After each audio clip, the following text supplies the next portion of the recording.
अधिक मास, पुरुषोत्तम मास कथा के 19वें अध्याय में भगवान श्री कृष्ण और युधिष्ठिर के संवाद के साथ साथ भगवान विष्णु के नरसिंह अवतार की कथा का वर्णन है।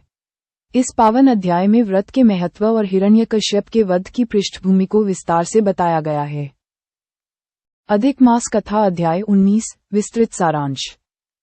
श्री कृष्ण और युधिष्ठिर का संवाद। धर्मराज युधिष्ठिर भगवान श्री कृष्ण से पुरुषोत्तम मास के व्रत, महिमा और इसके पुण्य प्रताप के बारे में विस्तार से पूछते हैं।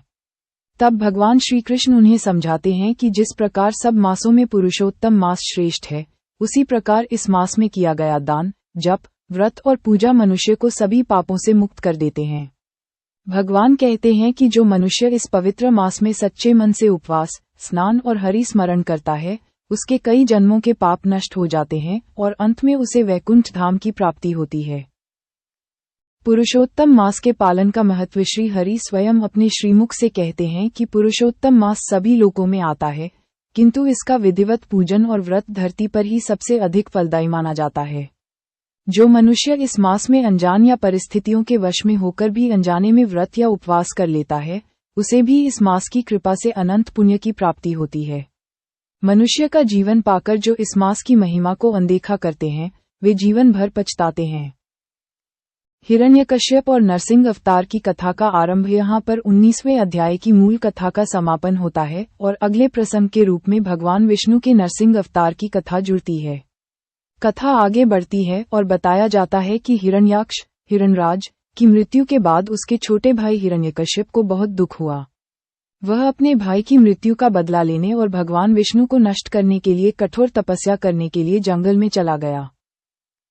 देवताओं का भय और असुरों का विनाश। हिरण्यकश्यप के वन में जाकर घोर तपस्या करने का समाचार जब देवताओं को मिला, तो देवराज इंद्र ने असुरों पर चढ़ाई कर दी। इस युद्ध में बहुत से असुर मारे गए और बहुत से बंदी बनाकर स्वर्गलोक ले जाए गए। कयाधु का प्रसंग और नारद जी की शरण। उस समय हिरण्यकश्यप की पत्नी कयाधु गर्भवती थी। उसे भी अन्य असुरों के साथ बंदी बनाकर स्वर्ग ले जाया जा रहा था। रास्ते में नारद मुनि से उनकी भेंट हुई। नारद जी ने कयाधु की स्थिति को देखकर देवताओं से कहा कि इस स्त्री को मेरे आश्रम में सुरक्षित रहने दो। देवराज इंद्र ने मुनि की बात मान ली और कयाधु को नारद मुनि के आश्रम में छोड़ दिया गया। भक्त प्रहलाद के जन्म की पृष्ठभूमि। नारद मुनि के आश्रम में रहते हुए कयाधु को हमेशा भगवान के भजन और स्तुतियां सुनने को मिलती थीं। नारद मुनि उसे ज्ञान और भक्ति का उपदेश देते थे। कयाधु के गर्भ में पल रहा बालक, जो आगे चलकर महान भक्त प्रहलाद बना, ये सब आध्यात्मिक उपदेश और हरि की महिमा गर्भ से ही सुनता रहता था। इस प्रकार भगवान की लीला से प्रहलाद के हृदय में जन्म से ही भक्ति के बीज अंकुरित हो गए। यदि आप अधिक मास या किसी अन्य अध्याय की कथा, व्रत विधि या नियमों के बारे में और अधिक जानकारी प्राप्त करना चाहते हैं, तो आप बता सकते हैं। क्या आप ये जानना चाहते हैं? 1. इस महीने में किए जाने वाले प्रमुख दान के नियम। 2. अधिक मास में दीपदान और कथा सुनने के अन्य लाभ। और 3. व्रत के दौरान किन चीजों का सेवन करना चाहिए और किन का नहीं।